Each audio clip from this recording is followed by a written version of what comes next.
Hello बच्चों। जैसा कि लास्ट क्लास के अंदर हमने आपको बता दिया था कि ग्राफ कैसे वर्क करते हैं, velocity time graph, position time graph, ये सारी चीज़ों के बारे में डिस्कस कर लिया था। मैंने कहा था नेक्स्ट क्लास के अंदर हम इससे ग्राफ के एरिया को समझेंगे, एरिया को करेंगे, ठीक है ना।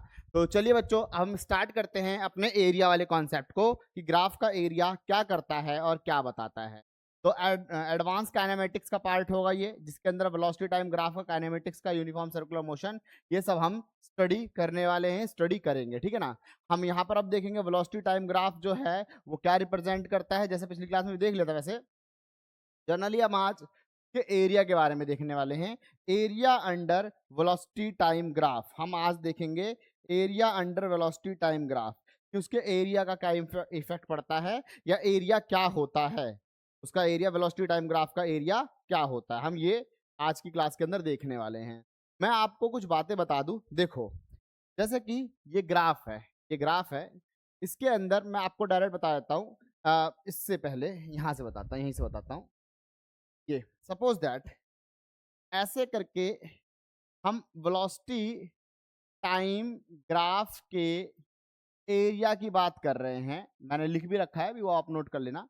लेकिन जरा दिमाग लगाओ, अगर कोई भी वेलोसिटी टाइम ग्राफ, मैंने 2-3 वेलोसिटी टाइम ग्राफ बताए थे, जैसे कि मान लेते हैं ये वाला वेलोसिटी टाइम ग्राफ, वेलोसिटी ये रहा, टाइम ये रहा, ये ग्राफ एक ये, इसमें से ग्राफ है सीधा जा रहा है ना। इसके अंदर क्या है, जिसके अंदर क्या है, यहाँ पर कुछ वैल्यू है 2, 4, 6, 8, 2, 4, 6, 8, और यहाँ कुछ वैल्यू है 2, 4, 6, 8 और 10, 2, 4, 6, 8 और 10। यहाँ सेकंड में है ये वैल्यू और ये इसमें।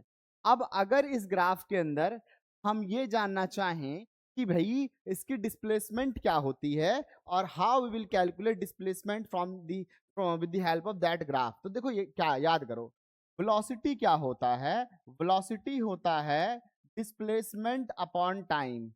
समझते ध्यान से, डिस्प्लेसमेंट अपॉन टाइम, ये वेलोसिटी होता है। तो इसका मतलब मैं डिस्प्लेसमेंट अगर कहता हूं कि डिस्प्लेसमेंट क्या होता है, तो डिस्प्लेसमेंट हो गया वेलोसिटी इनटू टाइम, ये हो गया ना बेटा।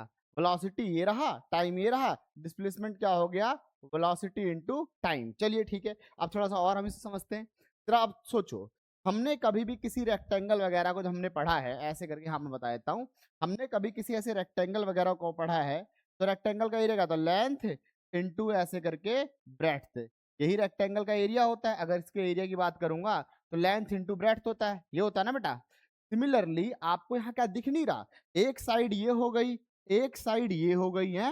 तो एक प्रकार से अगर मुझे डिस्प्लेसमेंट निकालना है, तो वेलोसिटी और टाइम ग्राफ के अंदर, वेलोसिटी और टाइम के अंदर, इसके अंदर ये जो एरिया दे रखा है, इसका अगर एरिया निकाल लूं मैं डायरेक्ट, एक प्रकार से रेक्टेंगल ही तो बन गया ना, इसका अगर मैं एरिया निकाल लूं डायरेक्ट, तो मेरा आ जाएगा डिस्प्लेसमेंट। तो मैं क्या कह नहीं सकता, डिस्प्लेसमेंट जो होता है बेटा, डिस्प्लेसमेंट, डिस्प्लेसमेंट जो होता है, क्या वो मैं कह नहीं सकता, area under, area under, under velocity time graph. Velocity time graph के अंडर जो एरिया होता है उसे ही हम डिस्प्लेसमेंट कहते हैं। क्या ये बात नहीं कह सकते, बिल्कुल कह सकते हैं, समझे। तो ये हो गया एरिया। तो ध्यान रखना, डिस्प्लेसमेंट क्या होता है, डिस्प्लेसमेंट होता है वेलोसिटी टाइम ग्राफ के अंदर का जो एरिया होता है वो। जैसे कि यहाँ पर मैंने आपको लिख रखा है core concept, total area enclosed by velocity time graph and time axis represented magnitude and displacement of the object.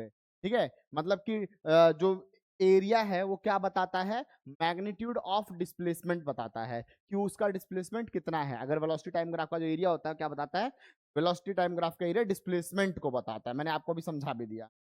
और यहाँ पर अगर कांस्टेंट वेलोसिटी ग्राफ है, तो कांस्टेंट वेलोसिटी ग्राफ है तो क्या बताता है वो, आपका एक्सेलरेशन बताएगा। क्या बताएगा, area under graph, move with the constant velocity the area under graph rectangular here displacement equal to, displacement equal to area of rectangle.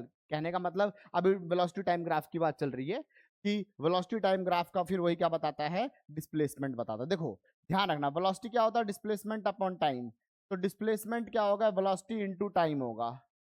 तो वेलोसिटी और टाइम मल्टीप्लाई हो रहे हैं ना, तो मैं कह सकता हूं डिस्प्लेसमेंट क्या होता है, area under velocity time graph. Velocity time graph के अंदर जो भी एरिया आएगा वो डिस्प्लेसमेंट के बराबर होगा।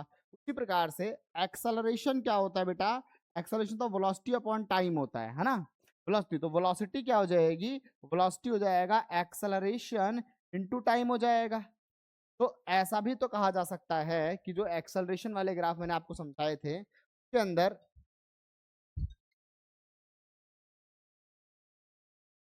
देखिए बेटा, अब इस केस में क्या है, एक्सेलरेशन क्या होता है, वेलोसिटी अपॉन टाइम होता है। तो वेलोसिटी देखो क्या हो जाएगा, एक्सेलरेशन इनटू टाइम। तो इसका मतलब मैं ये भी तो कह सकता हूं कि कभी अगर एक्सेलरेशन और टाइम का अगर ग्राफ आए, कभी अगर एक्सेलरेशन और टाइम का ग्राफ आएगा, तो मैं ये भी तो कह सकता हूं कि मैं इससे वेलोसिटी निकाल सकता हूं। और उसकी वेलोसिटी क्या होगी, area under acceleration time graph.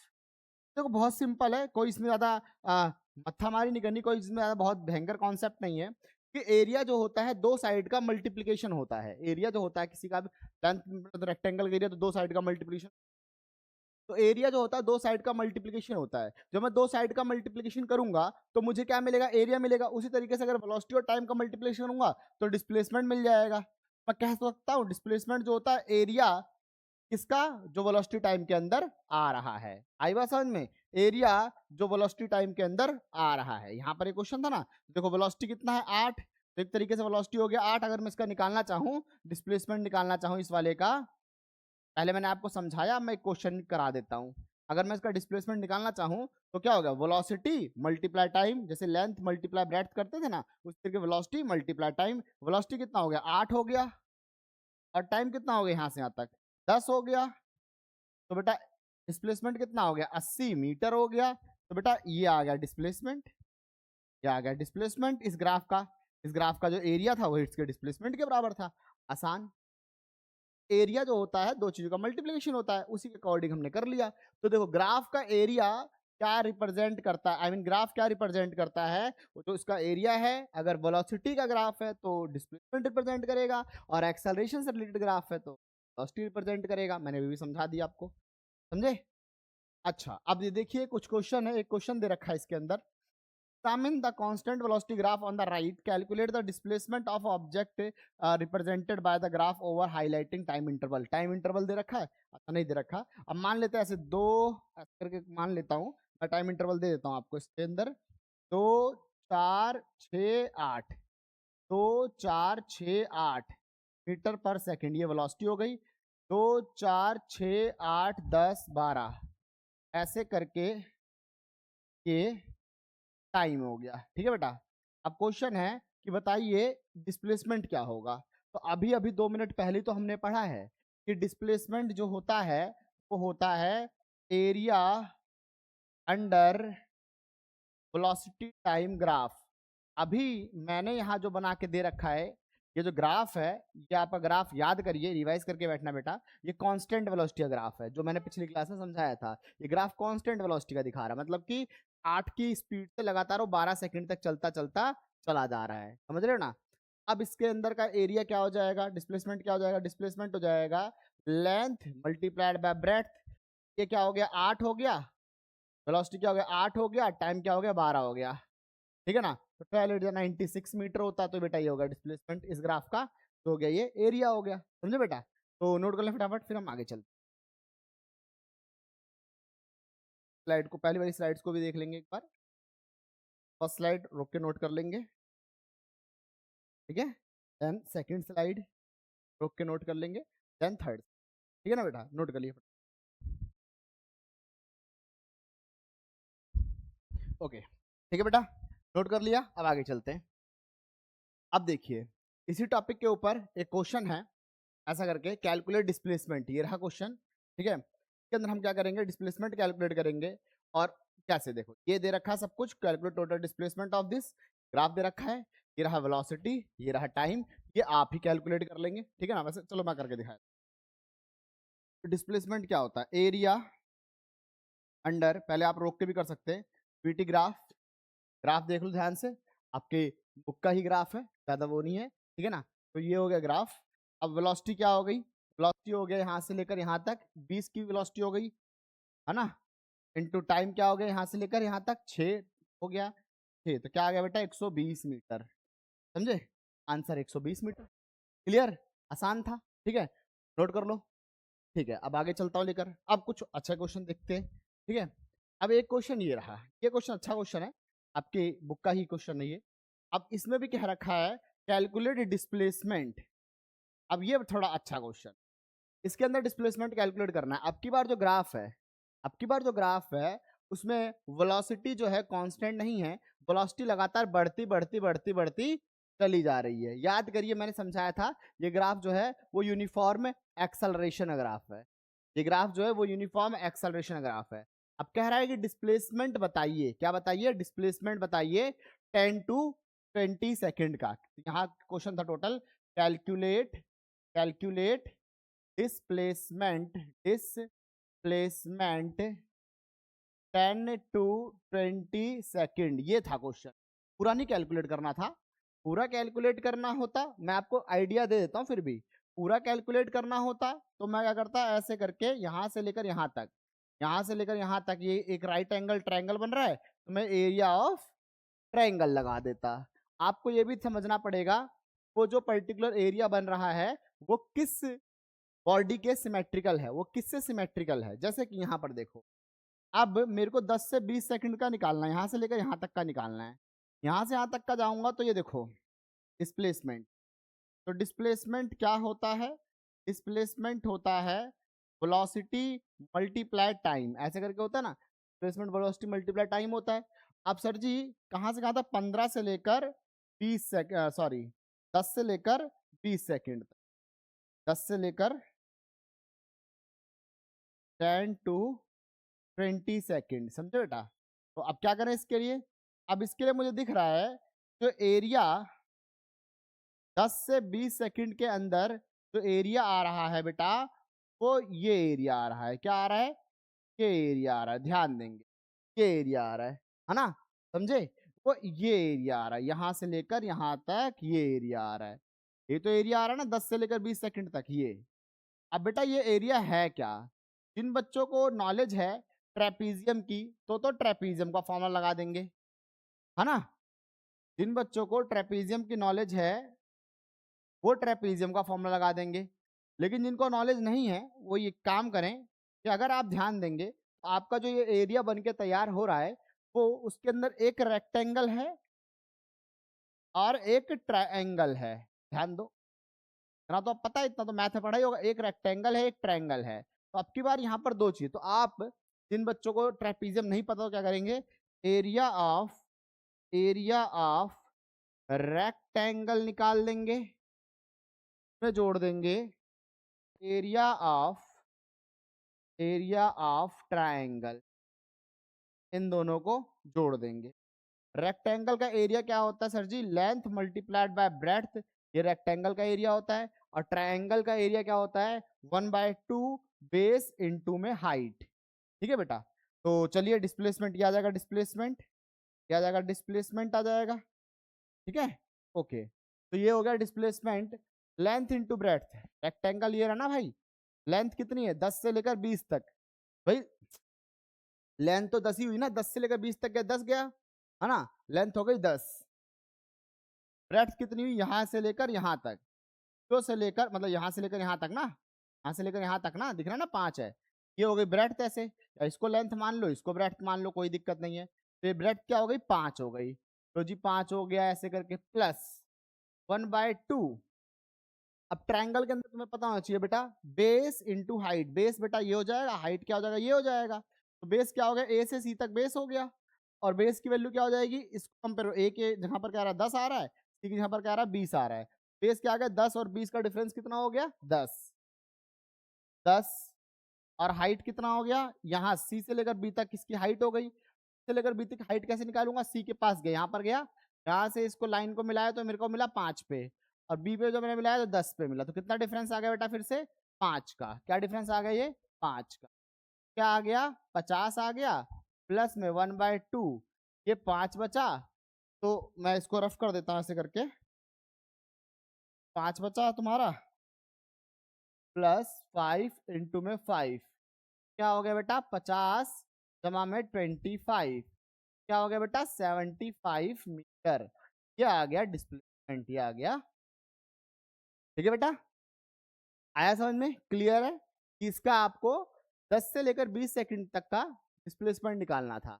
तो 10 से 20 तक का डिस्प्लेसमेंट मैंने देखा तो उसमें क्या आ रहा है, ये पूरा का पूरा इतना एरिया आ रहा है, इसके अंदर दो चीजें आ रही हैं, एक रेक्टेंगल आ रहा है, एक ट्रायंगल आ रहा है। तो मैंने क्या करा, मैंने रेक्टेंगल का भी एरिया निकाल लिया, फिर मैंने ट्रायंगल का एरिया निकाल लिया, फिर मैंने दोनों को जोड़ दिया।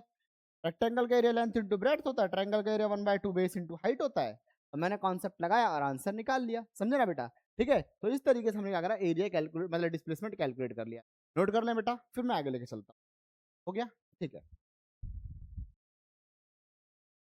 ठीक है, तो बेटे अभी हमारा ना एरिया का कॉन्सेप्ट खत्म हुआ कि एरिया जो होता है ना वो क्या होता है हमारा, वो अभी कॉन्सेप्ट खत्म हुआ। अब हम आगे डिस्कस करेंगे काइनेमेटिक्स इक्वेशन के बारे में। मैं अच्छा सर जी, और हाँ इसके अंदर हम और भी करेंगे, और का मतलब ये है कि इसके और भी न्यूमेरिकल है जो आपके एनसीईआरटी वाले, उसकी मैं एक अलग से सीरीज लेकर आऊंगा, उसमें आप सारे क्वेश्चंस के सॉल्व करा दूंगा, तो वो भी आप करेंगे, वो भी देखेंगे।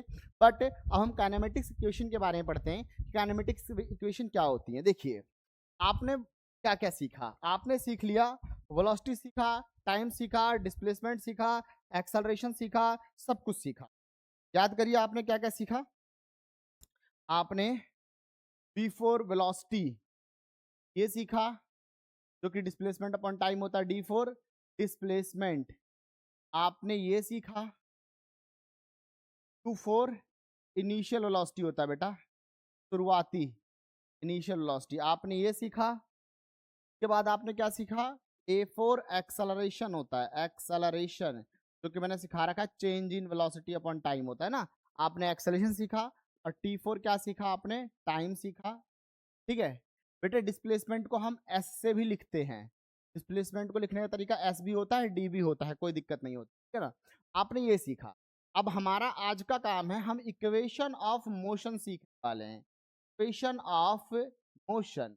क्योंकि देखो सर जी, सारी चीजें भाग रही होंगी, ऑब्जेक्ट जब भागेगा मोशन में, पहली क्लास की बात बता रहा हूँ, जब ऑब्जेक्ट मोशन में होगा तो ऑब्जेक्ट के पास वेलोसिटी होगी, ऑब्जेक्ट ने डिस्प्लेसमेंट भी ट्रेवल करा होगा, ऑब्जेक्ट के पास एक्सेलरेशन भी होगा। तो हम कुछ ऐसा क्यों ना करें जिससे ये सारी चीज एक ही धागे में आ जाए। जैसे देखो, समझो इस चीज को, ये जैसे होता है ना, एक मोती होते हैं धागों के अंदर ऐसे बुने होते हैं, एक माला वगैरह, माला सी आती है इसमें। अब वो माला के अंदर जो मोती है वो अलग अलग है, जब मैंने धागे में उसको पिरोया तभी तो माला बन के तैयार हुई ना। सिमिलरली वेलोसिटी एक अलग टर्म है, डिस्प्लेसमेंट एक अलग टर्म है, ये एक अलग टर्म है, एक्सेलरेशन एक अलग टर्म है। अब ये सारी टर्म्स अलग अलग है और सबके काम भी अलग अलग है, सबको हमने अलग अलग सीखा। अब हम क्या करेंगे, इन सभी चीजों को एक माला के अंदर बना के रखेंगे, मतलब एक इक्वेशन के थ्रू हम आपको रिप्रेजेंट करके दिखाएंगे, उसे आप माला समझें, जिसमें अलग अलग मोतियों को पिरो दिया गया है, अलग अलग मोतियों को रख दिया गया है, समझे ना। तो ये इक्वेशन ऑफ मोशन क्या है, उसी तरीके का काम करते हैं। तो हमारे पास तीन इक्वेशन ऑफ मोशन होता है, v is equals to plus a t, दूसरा s is equals to T plus half A T square, तीसरा v square is equals to u square plus s. बेटा बहुत इंपॉर्टेंट है इक्वेशन।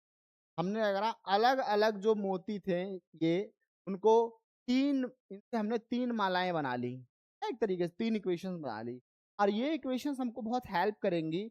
जैसे मान लो आपको दे रखा होगा, वेलोसिटी दे रखा होगा, इनिशियल वेलोसिटी दे रखा होगा, डिस्प्लेसमेंट निकालना होगा, एक्सेलरेशन दे रखा होगा, है ना, ऐसे करके। तो अब आप अगर इनमें से सिर्फ इनको यूज करने जाएंगे तो इनसे नहीं होगा, अलग अलग तरीके से। लेकिन हमने जो ये आपको बना के दे दिया, अब आप इससे हो जाएगा हमारा। अब आप सिलेबस भी है, मतलब टॉपिक भी है इसके अंदर कि भाई इसको बनाया कैसे जाता है, इसको बनाया कैसे जाता है। तो मैं अभी अब आपको बनाना सिखाऊंगा। तो ये पहले तो समझिए, ये है इक्वेशन ऑफ मोशन, जिनसे आपकी बहुत सारी प्रॉब्लम सॉल्व होने वाली हैं। भाई कैसे वो सॉल्व की जाएंगी, देखिए। तो अब हम बात करते हैं,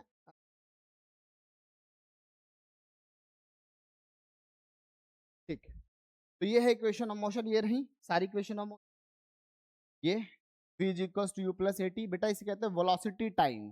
क्या कहते हैं, वेलोसिटी टाइम। देखो इसमें वेलोसिटी और टाइम रिलेट हो रहा है ना, इसको वेलोसिटी टाइम कहा जाता है। तो कहता है बेटा पोजीशन टाइम, पोजीशन मतलब डिस्प्लेसमेंट, ये डिस्प्लेसमेंट ही है, मैंने अभी थोड़ी देर में समझाया था, इसको डिस्प्लेसमेंट भी कहा जाता है ना सर जी। तो डिस्प्लेसमेंट और टाइम, तो इसको पोजीशन टाइम भी कहा जाता है। तो नाम भी याद रखना, वेलोसिटी टाइम कहा जाएगा तो ये वाली इक्वेशन है, पोजीशन टाइम कहा जाएगा तो ये वाली इक्वेशन है। और पोजीशन वेलोसिटी, पोजीशन और वेलोसिटी, देखो पोजीशन ये रहा ना एस, ये रहा पोजीशन और ये रहा वेलोसिटी, तो इनको जो रिलेट किया जाएगा उसको पोजीशन वेलोसिटी, ठीक है ना। अब मैं आपको ये इक्वेशंस बनाना सिखाता हूँ। इन इक्वेशंस को हम बनाते कैसे हैं, इन इक्वेशंस को हम करेंगे कैसे, ठीक है ना। तो अब हम बात करते हैं इक्वेशन ऑफ मोशन के बारे में, इक्वेशन ऑफ मोशन के बारे में, इक्वेशन बनता कैसे। चलिए, डेरिवेशन फॉर, ऐसे लिखो, derivation for equation of motion. अब मैं तीनों मोशन की इक्वेशन को डराइव करने, उसके लिए मैं आपको एक ग्राफ रिप्रेजेंट करके पहले दिखाऊंगा, फिर मैं उस ग्राफ के अंदर तीनों इक्वेशंस को रिप्रेजेंट कर, देखो ये ग्राफ,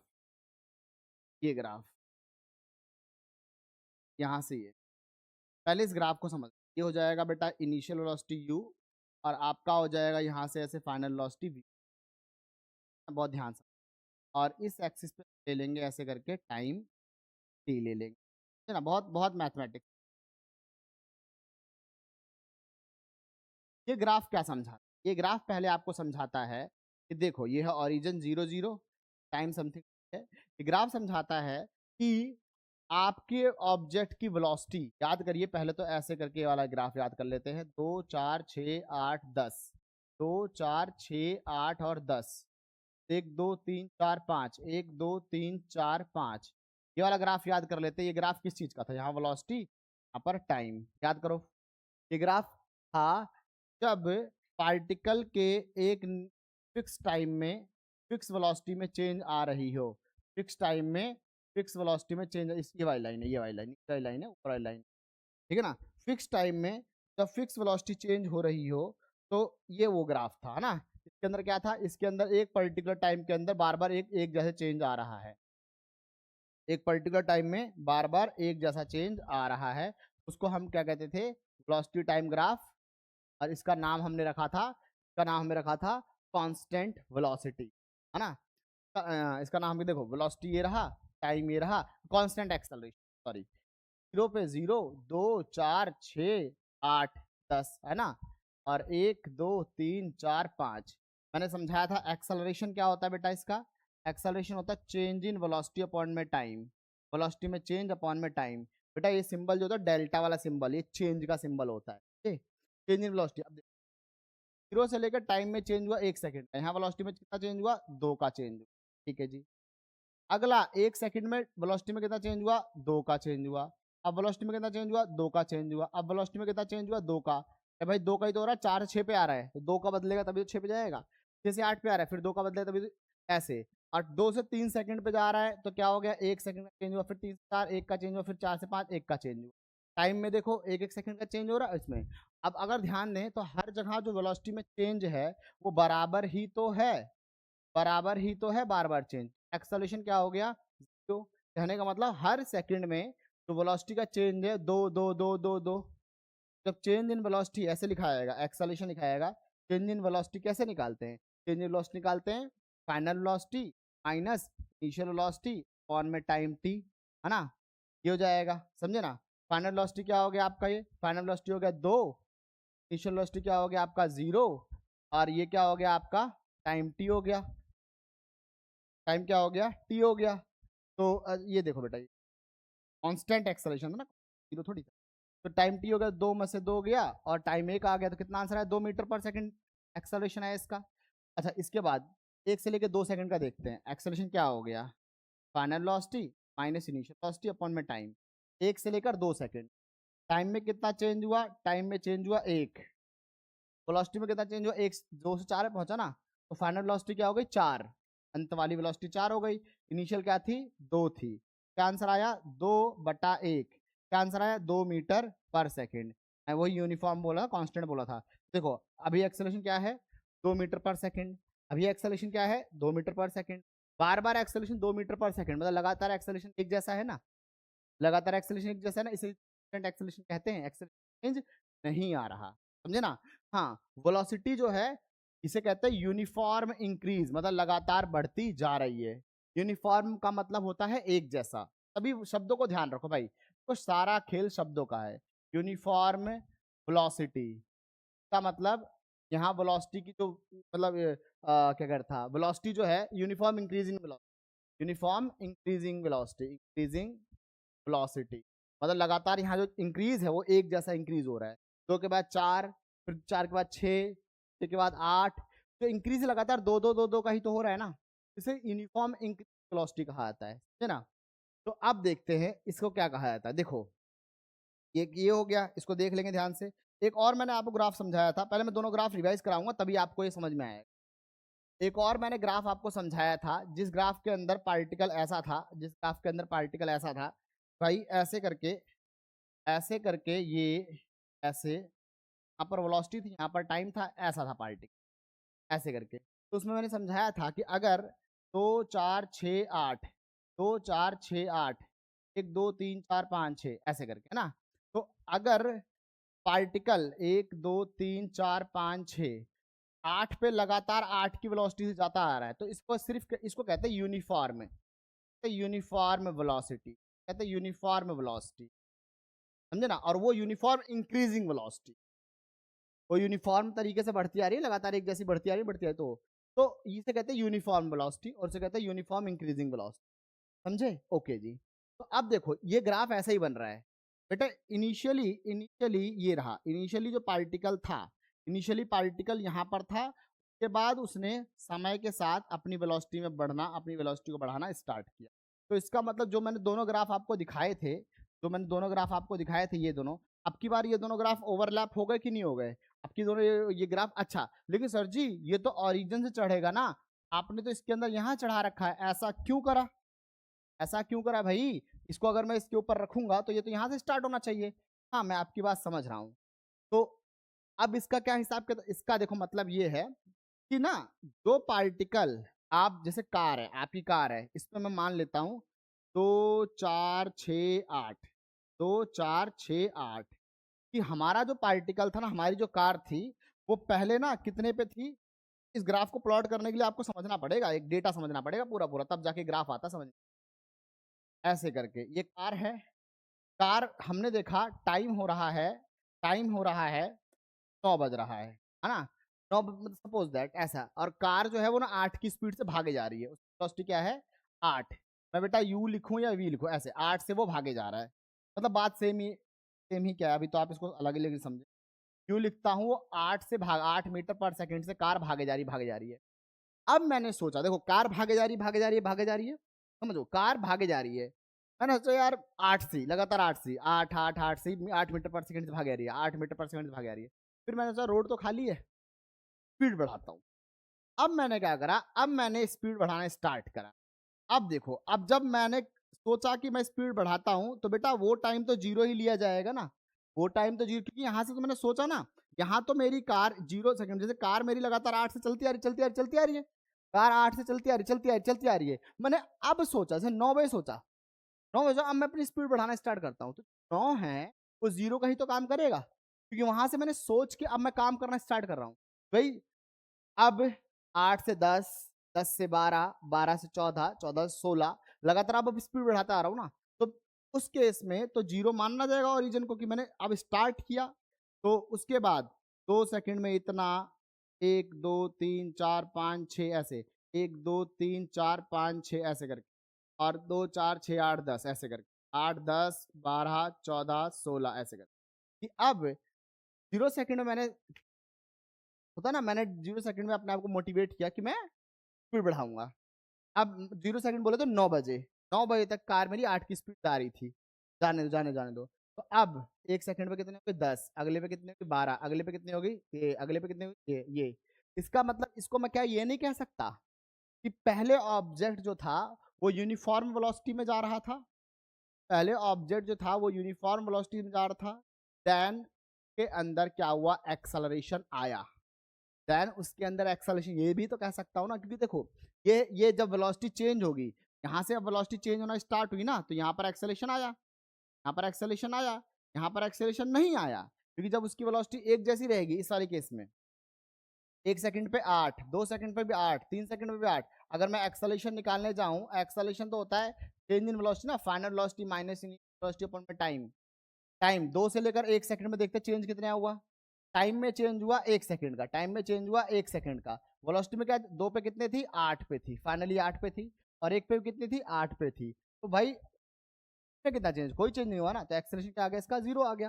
मैंने आपको पहले भी समझा रखा है, जब हमारा ऑब्जेक्ट यूनिफॉर्म वेलोसिटी से भागेगा तो कोई एक्सेलरेशन नहीं होगा, लेकिन जब उसकी वेलोसिटी यूनिफॉर्मली इंक्रीज होने लग जाएगी, समझो शब्दों का खेल है भाई, तो फिर एक्सेलरेशन होगा। तो मैं क्या, आप नोट कर ले इसको, जो भी आपको समझ, मैं बाकी रफ करने वाला हूँ। तो मैं क्या ये नहीं कह सकता कि ये वाला जो ग्राफ है, इस ग्राफ का मैं नाम लिखता हूँ, इस ग्राफ को मैं दोबारा प्लॉट करता हूँ, इससे बेटा इक्वेशन ऑफ मोशन समझ में आएगा, इक्वेशन ऑफ मोशन होगा, इसके बगैर नहीं होगा। ठीक, बड़े ध्यान समझना, टाइम लगाना थोड़ा सा इस टॉपिक में, लेकिन इसको समझना, समझ के ही जाना है इसको। अब देखो, क्या मैं इस ग्राफ को ये नहीं कह सकता था कि भाई पहले ऑब्जेक्ट के पास, पहले जो ऑब्जेक्ट है उसके पास वेलोसिटी कैसी थी, अरे ये u के बाद ये v, तो मैं ये नहीं कह सकता था इसके अंदर कि object having uniform velocity then accelerated, ये भी तो कह सकता हूं ना। ग्राफ किस चीज का, ये ग्राफ है ओरिजिन, ओरिजिन टाइम, तो इसको कह सकता हूं object having uniform velocity, initially, पूरा नाम लेता हूं, initially object having uniform velocity, initially object having uniform velocity, uniform velocity,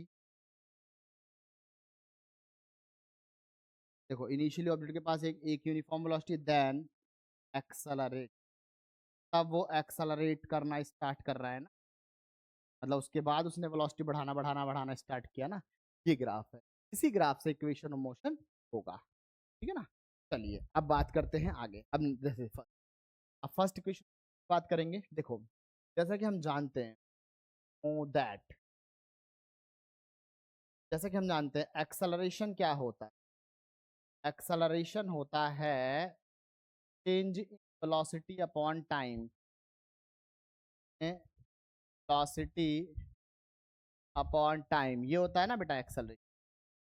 acceleration change in velocity क्या नहीं, कैसे निकलता, चेंज इन वेलोसिटी निकलता, देखो इनिशियली वेलोसिटी u था, जब मैंने डिसाइड किया कि मैं अपनी कार की स्पीड बढ़ाऊंगा, तो इनिशियल वेलोसिटी u था, और कुछ टाइम बाद देखो, टाइम बीतते बीतते, ये लाइनें बराबर है ना, तो इसका मतलब ये भी टाइम की ही लाइन है इसकी, कुछ टाइम बीतते बीतते बीतते बीतते फाइनल वेलोसिटी क्या हो गई, v हो गई।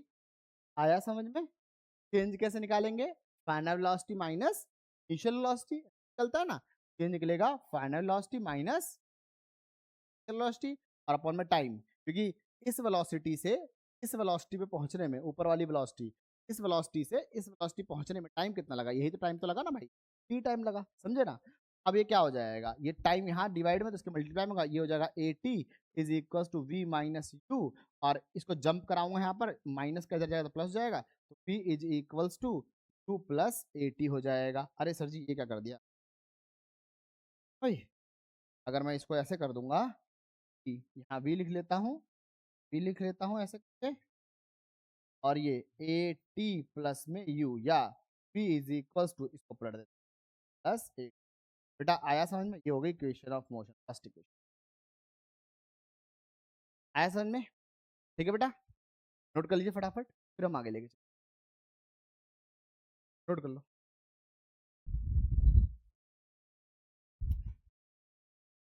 ओके ठीक है बेटा, नोट कर लिया। अब हम दूसरी इक्वेशन बनाते हैं, दूसरी इक्वेशन देखते हैं कैसे बनती है, हम दूसरी इक्वेशन बनाने की तरफ चलते हैं। ठीक है बेटा, देखिए मैं इसको नाम देता हूँ, कुछ नाम होंगे कि ये आ गया ओ, कहता हूँ इस वाले पॉइंट को ए बी डी, ठीक है ना। बेटा अगर मैं ध्यान दूं तो जो ओ से लेकर ए तक है, ये सारी नाम भी लिख लेता हूँ मैं, इसको भी रफ कर देता हूँ, हो गया ना सका। अगर मैं देखूं ओ से लेकर ए तक, देखूं ओ से लेकर ए तक, ये क्या है, ओ से लेकर ए तक, ये तो इनिशियल वेलोसिटी है ना भाई, यही तो यू है ना, शुरुआती वेलोसिटी यहाँ तक, मतलब जीरो जीरो सेकंड पे जब मैंने सोचना शुरू किया कि मैं अपनी वेलोसिटी बढ़ाता हूँ, कार की वेलोसिटी बढ़ाता हूँ, तो उस समय कुछ तो वेलोसिटी थी ना, तो हो गई यू। अच्छा, ओ से लेकर डी तक, ओ से लेकर डी तक बराबर ए से लेकर सी तक, ये दोनों लाइनें तो पैरेलल ना, ये तो टाइम के बराबर होगा, टी हो गया। प्रकार से डी से लेकर बी तक, डी से लेकर बी तक दिख रहा है ना, डी से लेकर बी तक, ये तो फाइनल वेलोसिटी हो गई ना, वी हो गई, समझे? सारा डेटा तो पता ही है। ऐसा मैंने क्यों किया, ऐसा क्या करने आ रहा हूं, क्योंकि बेटा अब मैंने निकालनी है डिस्प्लेसमेंट वाली इक्वेशन। एंड जैसा कि हम जानते हैं, सेकंड, नो दैट, जैसा कि हम जानते हैं डिस्प्लेसमेंट जो होता है, डिस्प्लेसमेंट, डिस्प्लेसमेंट,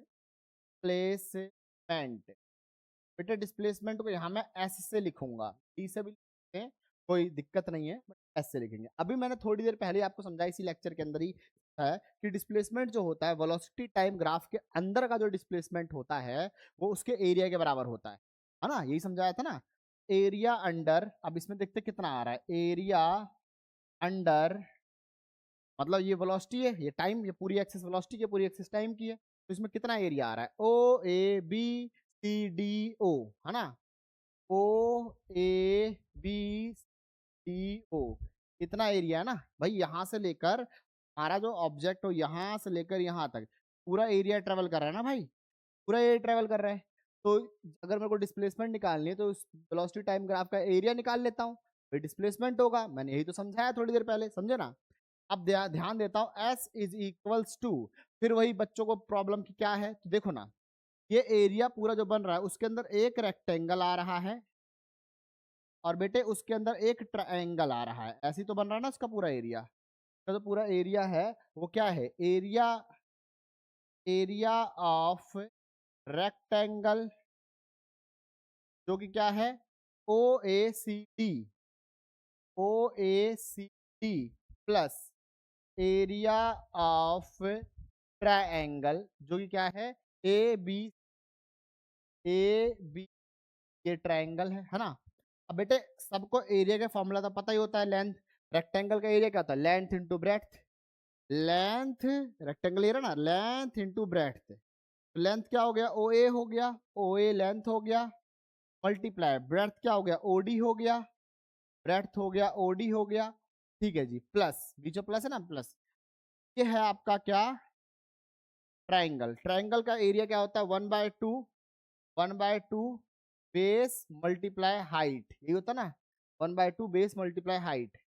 अब S is equals to O A into में ओ डी प्लस में 1/2, बेस क्या हो गया बेटा इस ट्राइंगल का, ए सी हो गया, ए सी हो गया, और हाइट क्या हो गया यहां से यहां तक, बी सी हो गया, या सी बी कह लो, हो गया, ठीक है जी।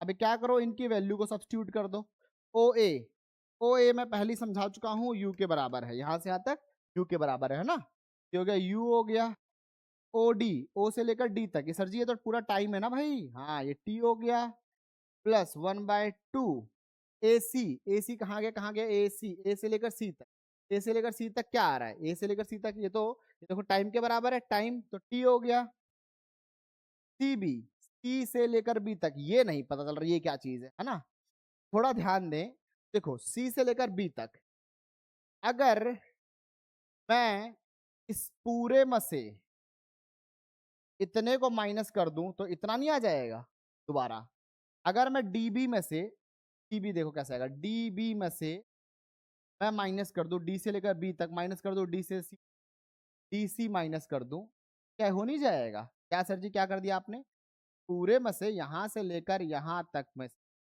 मैंने इतना हिस्सा माइनस कर दिया, यही तो बचा, बीसी ही तो बचा, वही चाहिए था, यही तो बचा ना।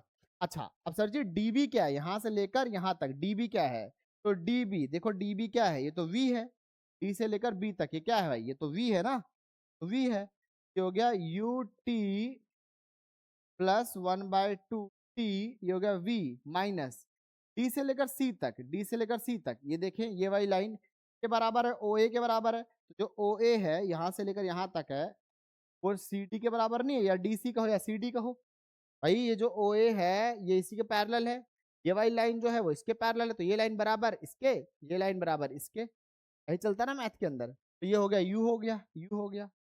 फिर सर जी अभी थोड़ी देर पहले मैंने आपको एक इक्वेशन बताई थी कि P is equals to plus a T, अभी अभी आया, थोड़ी देर पहले आया था, अगर मैं इसको जंप करा लूं यहाँ पर, P minus u is equals to a t, हो जाएगा कि नहीं हो जाएगा, देख लो, हो जाएगा ना भाई।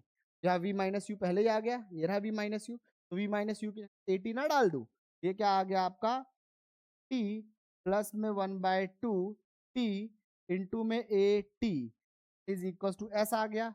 अब मैं इसको यहाँ लिख देता हूँ एकदम साफ साफ।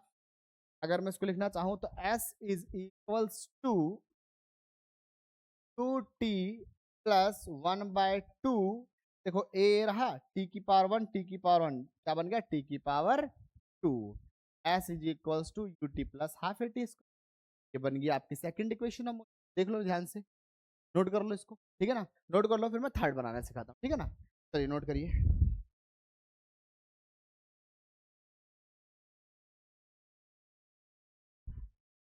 ठीक है बेटा, नोट कर लिया ना आपने।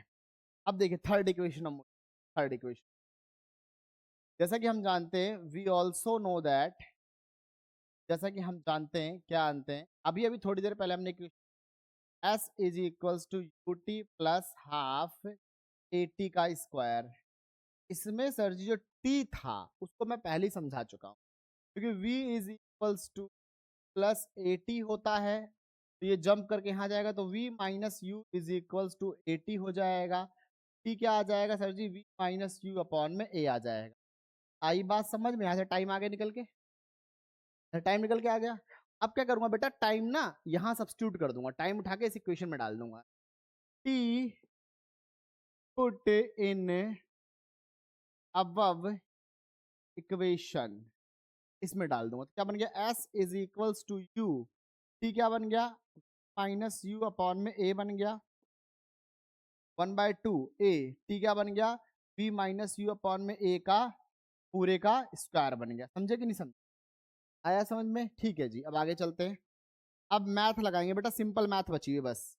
ये पहले इससे मल्टीप्लाई होगा, ये यू वी बन जाएगा, और माइनस का ये यू स्क्वायर बन जाएगा। कैसे, ये इससे होगा फिर इससे होगा, अपॉन में पूरे के नीचे ए रहेगा, प्लस में 1/2 ए तो बाहर ही रहेगा, ये बन जाएगा v माइनस यू का स्क्वायर बन जाएगा, पूरे पे स्क्वायर था ना, इस पे भी चढ़ेगा, नीचे वाले पे चढ़ जाएगा, ए का स्क्वायर बन जाएगा।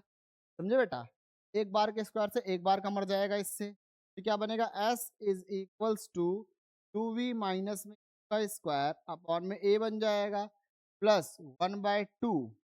अगर मैं यहाँ ध्यान से देखूं तो a माइनस बी की स्क्वायर का फॉर्मूला ओपन हो रहा है, a माइनस बी की स्क्वायर क्या था, a स्क्वायर है ना, plus b square minus 2 a b, ये तो होता ना बेटा फॉर्मूला, ये a हो गया ये b हो गया, a का स्क्वायर मतलब v का स्क्वायर, प्लस b का स्क्वायर मतलब u का स्क्वायर, माइनस 2ab।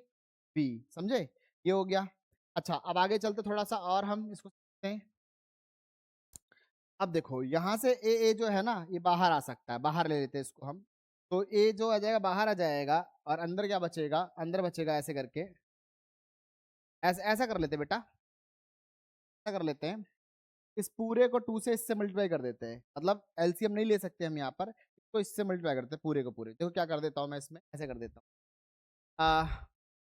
ये हो जाएगा s इज इक्वल्स टू, यहाँ से पहले a बाहर ले लेता हूँ, तो 1/a बाहर आ जाएगा, यहाँ भी a यहाँ भी तो कॉमन होता है ना, अंदर क्या बचा, अंदर बचा यू वी माइनस में का स्क्वायर प्लस में 1/2, अंदर बचा स्क्वायर प्लस में स्क्वायर माइनस में 2v, ऐसे बचा। समझे ना, अब देखो बेटा ये जो दो है ना, दो इसके पूरे के नीचे, तो इसको दो से इससे मल्टीप्लाई कर देंगे, फिर ये पूरे के नीचे आ जाएगा, s is equals to 1/a। मैंने क्या कहा, मैंने कहा अगर इस दो से इसको मल्टीप्लाई कर दूंगा तो ये पूरे के नीचे आ जाएगा ना। अब ये पूरे के नीचे दो आ जाएगा ना, अंदर क्या बचेगा v स्क्वायर प्लस में स्क्वायर माइनस में बचेगा ना, ऐसे करके। समझे कि नहीं समझे, आया, आया समझ में, ठीक है बेटा, ओके जी। अब ये क्या आ गया, s इज इक्वल्स टू, देखो पूरे के नीचे दो आ गया तो दो भी बाहर आ जाएगा, 1/2a, क्योंकि देखो मैथमेटिक्स कहता है इससे मल्टीप्लाई में आ गया ना, तो पूरे बाहर आ जाएगा। अंदर क्या बचा इसके अंदर, अब ये अंदर दो इसके आ जाएगा, 2u बन जाएगा, माइनस का 2u स्क्वायर बन जाएगा, प्लस अब ये भी ओपन हो जाएगा यू वी स्क्वायर, ये क्या बन जाएगा, ये आपका ये बन जाएगा आपका स्क्वायर प्लस में यू स्क्वायर माइनस में टी, और आप ध्यान देंगे तो ये प्लस का 2uv है, ये माइनस का 2u, इससे कैंसिल हो जाएगा, समझे ना। और देखो 2a पूरे के नीचे आ रहा है तो ये जंप करके यहाँ चला जाएगा, जो डिवाइड में होता है सामने वाले का मल्टीप्लाई में चला आता है ना, तो ये हो गया 2as हो गया इज इक्वल्स टू, ये हो गया माइनस के 2u स्क्वायर में से प्लस का u स्क्वायर। देखो बेटा ये 2u है ना, ये u है तो एक बार जाएगा तो एक तो बचेगा ना, तो ये हो गया, क्या हो गया, ये हो गया v स्क्वायर माइनस का u स्क्वायर। क्यों? क्योंकि देखो ये माइनस के 2 में से प्लस का एक जाएगा तो माइनस का एक ही तो आता है, इस तरीके से माइनस का 2 स्क्वायर है ना, प्लस का u स्क्वायर जाएगा तो माइनस का u स्क्वायर ही तो आएगा ना बेटा, समझे। तो माइनस का u स्क्वायर आ गया। अब इसको जंप करके अगर यहाँ लाऊं, t स्क्वायर एक तरफ लिख लेता हूँ, स्क्वायर प्लस का हो जाएगा, प्लस में 2as। आई बात समझ में? थर्ड इक्वेशन देख लो, ध्यान से देखो क्या करा मैंने टाइम की वैल्यू निकाली पहले इक्वेशन से, मैंने इसमें डाल दिया टाइम की वैल्यू को, फिर मैं मैथमेटिक्स लगाता लगाता लगाता लगाता आया हूँ, यहाँ से मैथमेटिक्स पूरी और इस तरीके से, ठीक है ना। नोट कर लो, फिर हम इसके ऊपर एक न्यूमेरिकल लेते हैं, फिर आज की क्लास को वाइंड अप करते हैं, ठीक है। नोट कर लिया ना, आगे चलते हैं। अब बेटा ये न्यूमेरिकल है, इस टॉपिक के ऊपर एक न्यूमेरिकल है, छोटा सा न्यूमेरिकल है, जल्दी खत्म करेंगे इसे, फिर हम